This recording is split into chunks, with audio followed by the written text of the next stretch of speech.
എല്ലാരും അടിച്ചു കയറി വാ. നമ്മുടെ എക്കണോമി തന്നെ കേരളത്തിന്റെ പ്രത്യേകിച്ച് ഒരു ഹെൽത്തി ആയ എക്കണോമി അല്ല. ഇപ്പൊ നിന്നെ ആരെങ്കിലും കെട്ടിയെടുത്തു? അതിന്റെ കാരണം എന്താണ്? നമ്മൾ പരമ്പരാഗതമായിട്ട് പണ്ട് മുതലേ ഒരു സ്റ്റേറ്റിന് പണം ഉണ്ടാക്കേണ്ട യഥാർത്ഥ മേഖലകളിലൊന്നും നമ്മൾ ഫോക്കസ് ചെയ്ത്, അതൊന്നും ഇല്ലെങ്കിലും ദാരിദ്ര്യത്തിന് കുറവൊന്നുമില്ലല്ലോ. എന്തൊരു വിഡിതമാണ് നമ്മൾ ഈ കാണിച്ചുകൊണ്ടിരിക്കുന്നത്. ഒരു സ്റ്റേറ്റിന്റെ ജോലിയാണോ മദ്യം വിൽപ്പന? സത്യമാണെങ്കിലും എനിക്ക് അംഗീകരിച്ചു കൊടുക്കാൻ പറ്റുമോ? ഇത്തിരി കഴിയുമ്പോൾ ഇനി ഡാൻസ് ബാറുകളോട് ആരംഭിക്കട്ടെ, സർക്കാരിന്റെ ഗവൺമെന്റ് അപ്രൂവ്ഡ് ഡാൻസ് ബാർ.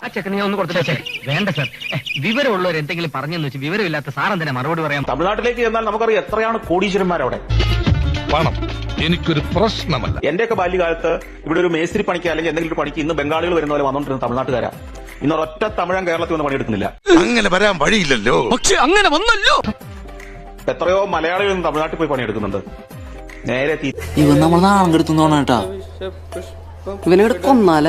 പകരം നമ്മൾ എന്ത് ചെയ്തു? ഒരാൾ സംരംഭകനാകരുത് എന്ന മനോഭാവത്തോടെ ഇപ്പോഴും പ്രവർത്തിക്കുന്നു ഗവൺമെന്റ്. അതൊക്കെ ഗോപാലകൃഷ്ണൻ ഒരു നമ്പർ അല്ലേ? ഇത് എന്റെ ഒരു നമ്പറാ. കാണിക്കുന്നത് അതിൽ വേണ്ട തെണ്ടി. സംരംഭകൻ വരുന്നവനെ അവൻ ഒരു കൊല്ലം നടത്തിയിട്ട് അവൻ അത് നിർത്തിയിട്ട് ഒന്നെങ്കിൽ ആത്മഹത്യ ചെയ്യും, അല്ലെങ്കിൽ നാട് വിട്ട് തമിഴ്നാട്ടിൽ പോയി വരും.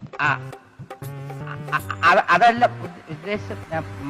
അപ്പം ഇതൊക്കെ മാറിയാൽ കേരളം ഈ പറഞ്ഞ ഈ മദ്യം വിറ്റ് ഒരു സർക്കാർ പ്രവർത്തിക്കേണ്ടി വരില്ല.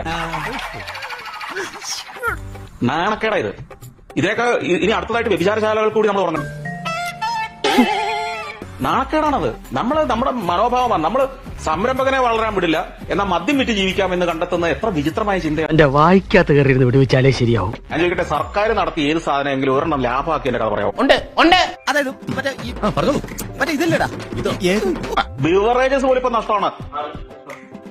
കള്ള് വിറ്റിട്ട് നഷ്ടം വരുത്തിയ ഒരു പ്രസ്ഥാനത്തെ കുറിച്ച് നമ്മൾ എന്ത് പറയും? ഞാൻ പറഞ്ഞത് ശുദ്ധമായ മണ്ടത്തരങ്ങളാണ് നമ്മളുടെ ഈ ഗവൺമെന്റ് സെക്ടറിൽ നടക്കുന്ന. തമിഴ്നാടിന്റെ മുന്നിൽ മാത്രമല്ല, ഇന്ത്യയിലെ എല്ലാ സംസ്ഥാനങ്ങളുടെ മുന്നിലും കേരളം നാണം കെടും.